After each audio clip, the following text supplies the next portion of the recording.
his failure to deal with the environment. They're being flooded. They're being burned out because his refusal to do anything. That's why the suburbs are in trouble. I do want to talk about this issue of law and order, though. And in the joint recommendation that came from the Biden-Bernie Sanders task force, you talked about, quote, reimagining policing. Yeah. First of all, what does reimagining policing mean, and do you support... It means... let me, if I might finish the question. What does reimagining policing mean, and do you support the Black Lives Matter call for community control of policing? Look, what I support is the police having the opportunity to deal with the problems they face. And I'm totally opposed to defunding the police officers. As a matter of fact, local police, the only one defunding in his budget calls for a $400 million cut in local law enforcement assistance. They need more assistance. They need, when they show up for a 9/11 call, to have someone with them as a psychologist or psychiatrist to keep them from having to use force and be able to talk people down. We have to have community policing like we had before, where the officers get to know the people in the communities. That's when crime went down. It didn't go up, it went down. And so we have to be engaged. That's not what they're talking about, Chris. That's not what they're He's talking about defunding the police. That is not true. He doesn't have any law support. Look, he has no law enforcement support. That's not true. Almost nothing. Look. Oh, really? Who do you have? Name one group that supports you. Name one group that came out and supported you. Go ahead. Think. We have time. We don't have time to do anything. No, think about it. Name one law enforcement group that came out and supported gentlemen, I think I'm going to take back the moderator's role, and I want to get to another subject, which is the issue of protests in many cities that have turned violent. In Portland, Oregon, especially, we had more than 100 straight days of protests, which I think you would agree. You talk about peaceful protests. Many of those turned into riots. Mr. Vice President, you say that people who commit crimes should be held accountable. The question I have, though, is, as the Democratic nominee, and earlier tonight you said that you are the Democratic Party right now, have you ever called the Democratic mayor of Portland or the Democratic governor of Oregon and said, hey, you got to stop this, bring in the National Guard, do whatever it takes, but you stop the days and months of violence in Portland? I don't hold public office now. I am a former vice president. I've made it clear in my public statements that the violence should be prosecuted. It should be prosecuted. And anyone who commits it should be prosecuted. But you've never called for the people, the leader. Excuse me, sir. You have never called for the leaders in Portland and in Oregon to bring in the National Guard and knock off 100 days of riots. They can, in fact, take care of it if he just stay out of the way. Look here. Oh, really? Really? Here's the thing. I sent in the U.S. Marshals to get the killer of the young man in the middle of the street. They shot him, and for 3 days, President Trump, Portland wouldn't do anything. I had to send in the U.S. Marshals. They took care of business. Go ahead, sir. And by the way, you know, his own former spokesperson said, you know, riots and chaos and violence help his cause. That's what this is all about. I don't know who said that. I do. Who? I think Kellyanne Conway. I don't think she said that. She said that. And so here's the here's the point. The point is that that's what he keeps trying to rile everything up. He doesn't want to calm things down.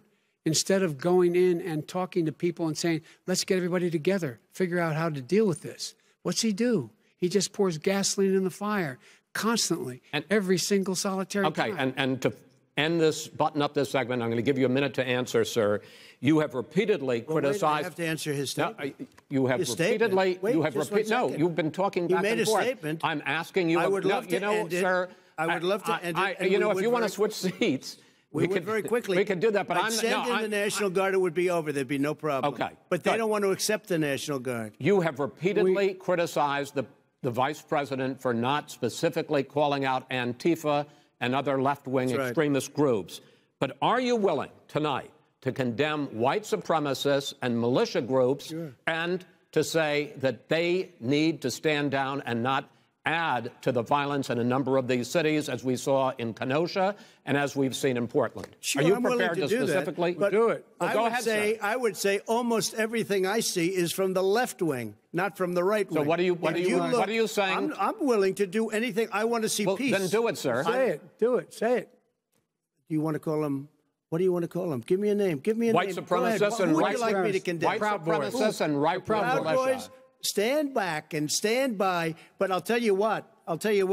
Somebody's got to do something about Antifa and the left, because this is not a right-wing problem. This is a left-wing. This is a left-wing problem. White supremacists. Antifa's an idea, not an organization. Oh, you got to be not militia. That's what his FBI. FBI director said. Well, then you know what? No, we're done, sir. We're moving on to the next. We're moving. When a bat hits you over the head, that's not an idea. Everybody in your administration tells you the truth has a bad idea. Can I tell you what? You have no ideas. Antifa is a dangerous, radical gentlemen, group. We're now moving on to the Trump and Biden records. They'll overthrow you. When a president, I'm going to ask a question. When the president seeks a second term, it is generally a referendum on his record. But Vice President Biden, you like to quote one of your dad's sayings, which is, don't compare me to the almighty, compare me to the alternative. And in this case, sir, you are the alternative. Looking at both of your records, I'm going to ask each of you, why should voters elect you president over your opponent? In this segment, President Trump, you go first, 2 minutes.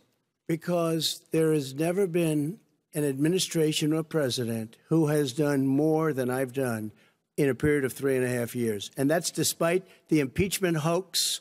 And you saw what happened today with Hillary Clinton, where it was a whole big con job. But despite going through all of these things, where I had to fight both flanks and behind me and above, there has never been an administration that's done what I've done.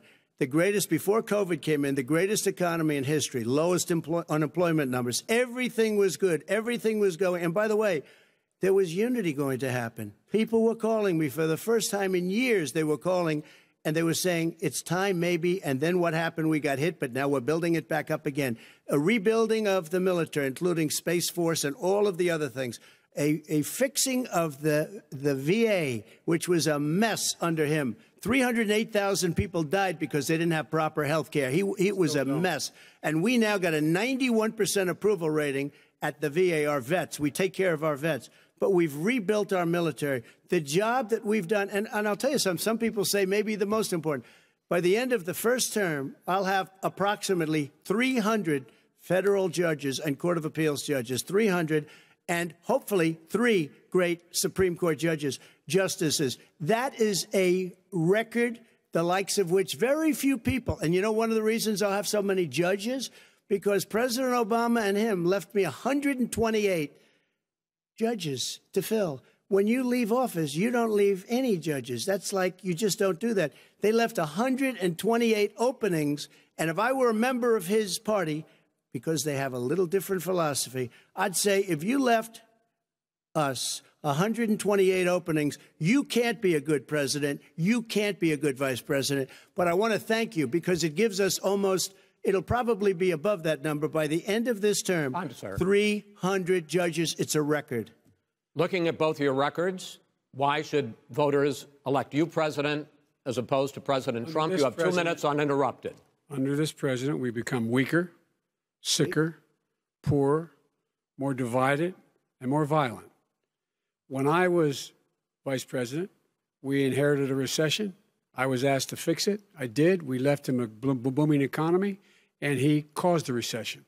With regard to being weaker, the fact is that I've gone head-to-head with Putin and made it clear to him we're not going to take any of his stuff. He's Putin's puppy. He still refuses to even say anything to Putin about the bounty on the heads of American soldiers. Your son got $3.5 million. And by the way, my son... Wait a minute. Mr. President, your campaign agreed to both sides would get 2-minute answers uninterrupted. Well, your side agreed to it, and why don't you observe what your campaign agreed to as a ground rule, okay, sir? He never keeps his word. Can you add back no, I'm not asking. That was a rhetorical question. Can you add back 30 seconds? Yeah, yes, you may have. All right. Go ahead. So, thirdly, we're poor. The billionaires have gotten much more wealthy by a tune of over $300 to $400 billion more just since COVID. You in the home, you got less. You're in more trouble than you were before. In terms of being more violent, when we were in office, there were 15% less violence in America than there is today. He's president of the United States. It's on his watch. And with regard to more divided, the nation can't stay divided. We can't be this way.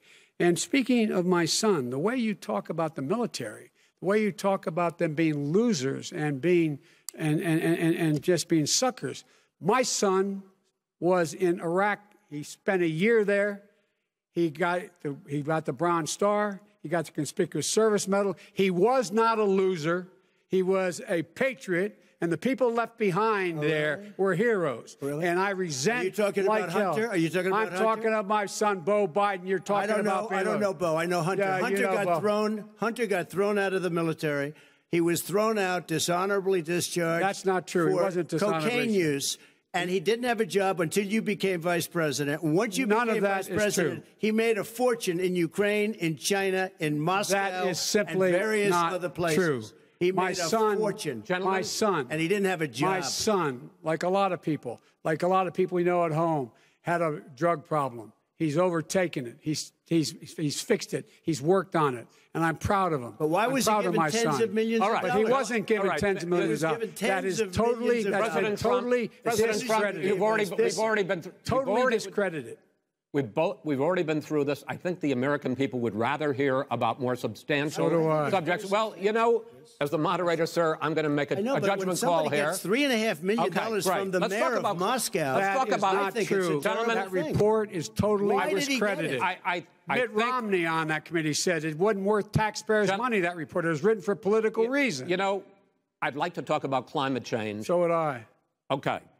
The forest fires in the West are raging now. They have burned millions of acres. They have displaced hundreds of thousands of people. When state officials there blame the fires on climate change, Mr. President, you said, I don't think the science knows. Over your 4 years, you have pulled the U.S. out of the Paris Climate Accord.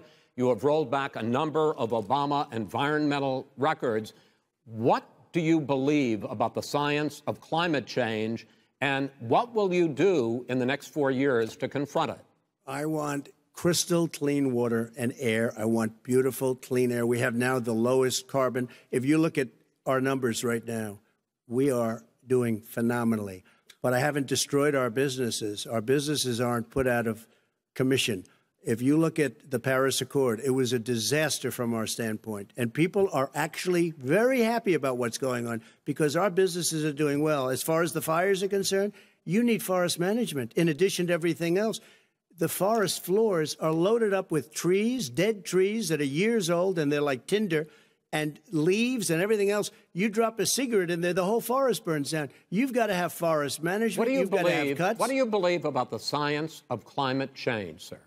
I believe that we have to do everything we can to have immaculate air, immaculate water, and do whatever else we can that's good. You know, we're planting 1 billion trees, the Billion Tree Project, and it's very exciting. You believe for a lot of people. that human pollution, greenhouse gas emissions contributes to the global warming of this planet? I think a lot of things do, but I think to an extent, yes.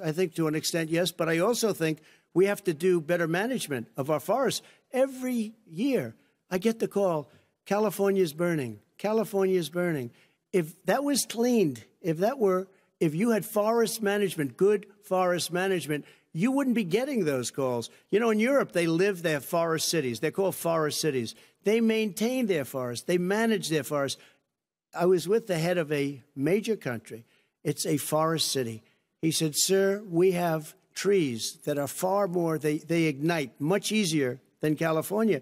There shouldn't be that problem. I spoke with the governor about it. I'm getting along very well with the governor. But I said, you know, at some point, you can't every year have hundreds of thousands of acres of land just burned to the ground. But, sir, that's burning down because of a lack of management. But, sir, if you believe in the science of climate change, why have you rolled back the Obama Clean Power Plan, which limited carbon emissions in power plants? Why have you relaxed? Because it was driving energy prices through the sky. Why have you relaxed fuel economy standards that are going to create more pollution from cars and trucks? Well, not really, because what's happening is the car is much less expensive and it's a much safer car, and you're talking about a tiny difference. And then what would happen, because of the cost of the car, you would have at least double and triple the number of cars purchased. We have the old slugs out there that are 10, 12 years old. If you did that, the car would be safer. It would be much cheaper by $3,500. In the case of California, they've simply ignored. No, but you would take a lot of cars off the market because people would be able to afford a car. Now, and by the way, we're going to see how that turns out. But a lot of people agree with me, many people. The car has gotten so expensive because they have computers all over the place for an extra little bit of gasoline. And I'm okay with electric cars, too. I think I'm all for electric cars. I've given big incentives for electric cars. But what they've done in California is just crazy. Right. Vice President Biden, I'd like you to respond to the president's climate change record, but I also want to ask you about a concern. You proposed $2 trillion in green jobs. You talk about new limits, not abolishing, but new limits on fracking, ending the use of fossil fuels to generate electricity by 2035, and zero net emission of greenhouse gases by 2050. The president says a lot of these things would tank the economy and cost millions of jobs. He's absolutely wrong, number one. Number two, if in fact, during our administration, the Recovery Act, I was in charge, able to bring down the cost of renewable energy to cheaper than or as cheap as coal and gas and oil. Nobody's going to build another coal-fired plant in America. No one's going to build another oil-fired plant in America. They're going to move to renewable energy, number one. Number two, we're going to make sure that we are able to take the federal fleet and turn it into a fleet that's run on their electric vehicles. Making sure that we can do that, we're going to put 500,000 charging stations and all of the highways that we're going to be building in the future. We're going to build an economy that, in fact, is going to provide for the ability of us to take 4 million buildings and make sure that they, in fact, are weatherized in a way that, in fact, they'll emit significantly less gas and oil because the heat will not be going out. There's so many things that we can do now to create thousands and thousands of jobs. We can get to net zero in terms of energy production by 2035. Not only not costing people jobs, creating millions of good-paying jobs, not $15 an hour, but prevailing wage, by having a new infrastructure that, in fact, is green. And the first thing I will do, I will rejoin the Paris Accord. I will join the Paris Accord because with us out of it, look what's happening. It's all falling apart. And talk about someone who has no relationship with foreign policy. Brazil, the rainforests of Brazil are being torn down, are being ripped down. More carbon is absorbed in that rainforest than every bit of carbon that's emitted in the United States. Instead of doing something about that, I would be gathering up and making sure we had the countries of the world coming up with $20 billion and say, here's $20 billion. Stop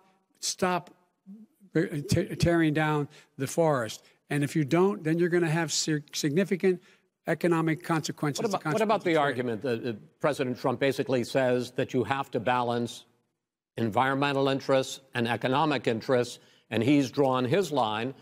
Well, he hadn't drawn a line. He still, for example, make sure that he wants to make sure that methane's not a problem. You can now emit more methane without it being a problem. Methane. This is a guy who says that you don't have to have mileage standards for automobiles that exist now. This is a guy who says that, well, the fact that it's all true. And here's the deal. He's talking about the Green New Deal, and it's not $2 billion or $20 billion, as you said.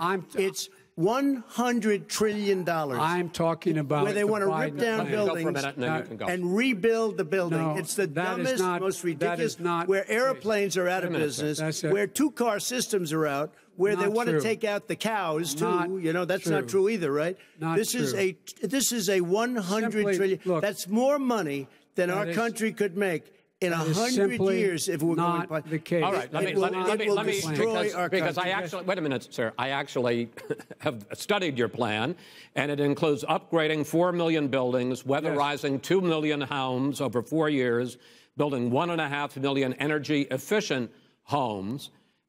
So the question becomes, the president is saying, I think some people who support the president would say that sounds like it's going to cost a lot of money and hurt the economy. What it's going to do is going to create thousands and millions of jobs, good-paying jobs. Let him finish, sir.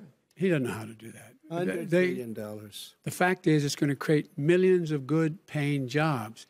and these tax incentives to people for people to weatherize, which he wants to get rid of. It's going to make the economy much safer. Look how much we're paying now to deal with the hurricanes. By the way, he has an answer for hurricanes. He said maybe we should drop a nuclear weapon on them. They may. I never said that. That's at all. He did say. You made it up. And here's the deal. You make up. We are going to be in a position where we can create hard, good jobs by making sure the environment is clean and we all are in better shape. We spend billions of dollars now, on floods, hurricanes, rising seas. We're in real trouble. Look what's happened just in the Midwest with these storms that come through and wipe out entire sections and counties in Iowa. That didn't happen before. They're because of global warming. We make up 15% of the world's problem. We, in fact, but the rest of the world, we've got to get them to come along. That's why we have to get back into the Paris Accord. All right, gentlemen. Wait a minute, Chris. So why didn't he do it for 47 years? You were vice president. Why didn't you get the world? China sends up real dirt into the air. Russia does. India does. They all do. We're supposed to be good. And by the way, he made a couple of statements. The Green New Deal is $100 trillion. That is not my plan. That's the Green New you want to rebuild every is building. Not my plan. You want to rebuild every. If he knew anything about, if he knew anything he made a statement gentlemen, about the military. He said I said something about the military. He and his friends made it up, and then they went with it. I never said it. Okay. That is what not he true. did is You're he done said in this segment. he called the military Mr. Vice President, stupid bastards. I and he did said not it on say tape. He said Mr. stupid bastards. Please, he sir, said it. stop. I would never say would that. Play to the it. military. Play it. Go ahead. You're Mr. on Vice tape. President answered his final question. The final question is, I can't remember which of all his rantings. I'm having a little trouble myself. But and about the economy and about this question of what it's going to cost. The economy. I mean, the Green New Deal and the idea of what your environmental changes will do. The Green New Deal will pay for itself as we move forward. We're not going to build plants that, in fact, are great polluting plants. So do you We're going to support build the Green New Deal? Pardon me? You support? No, I don't support the Green New Deal. Oh, you don't? Oh, well, that's a big statement. I support that means you just lost the radical left. I support the Biden plan that I put forward. Okay. The Biden plan, which is different than what he calls the radical Green New Deal. All right, gentlemen, final segment, election integrity. As we meet tonight, millions of Americans are receiving mail-in ballots or going to vote early. How confident should we be that this will be a fair election? And what are you prepared to do over the next 5+ weeks, because it'll not only be to Election Day, but also counting some ballots, mail-in ballots after Election Day? What are you prepared to do to reassure the American people that the next president will be the legitimate winner of this election? In this final segment, Mr. Vice President, you go first. Prepared to let people vote. They should go to iwillvote.com. Decide how they're going to vote, when they're going to vote, and what means by which they're going to vote.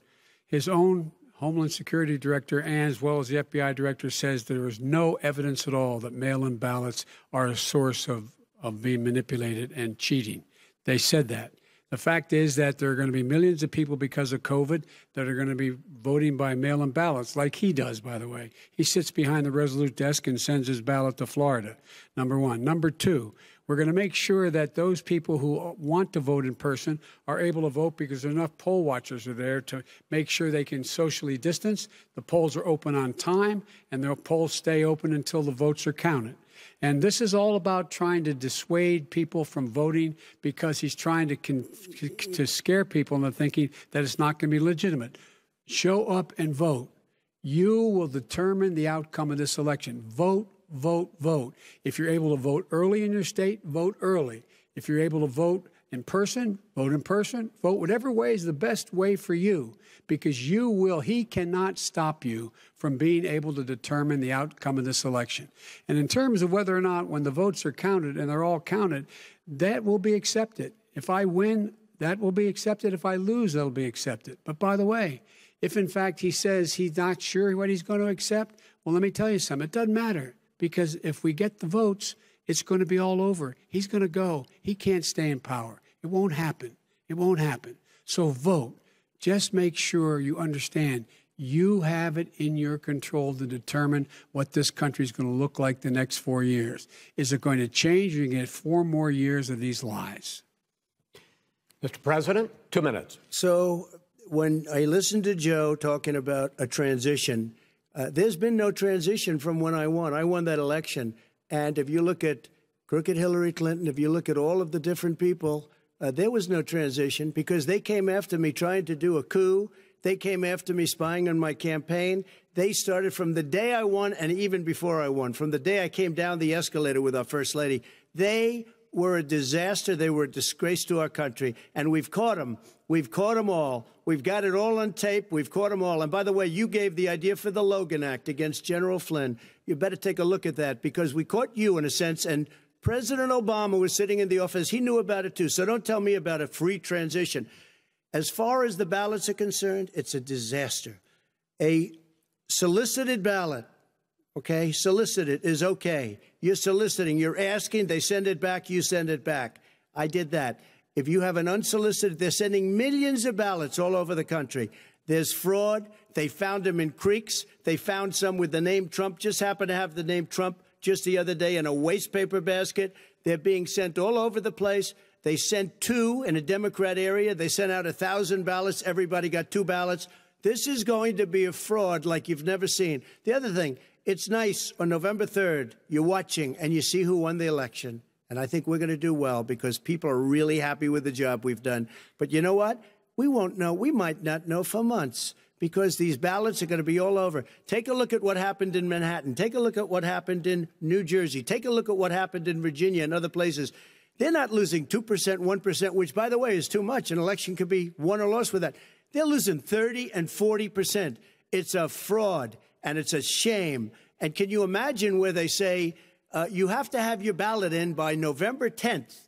November 10th. That means that's 7 days after the election, in theory, should have been announced. Okay. We have major states with that, sir, all run by Democrats. 2 minutes is 2 minutes. All run by Democrats. It's President Trump, it's a rigged election. You're going to be able to continue.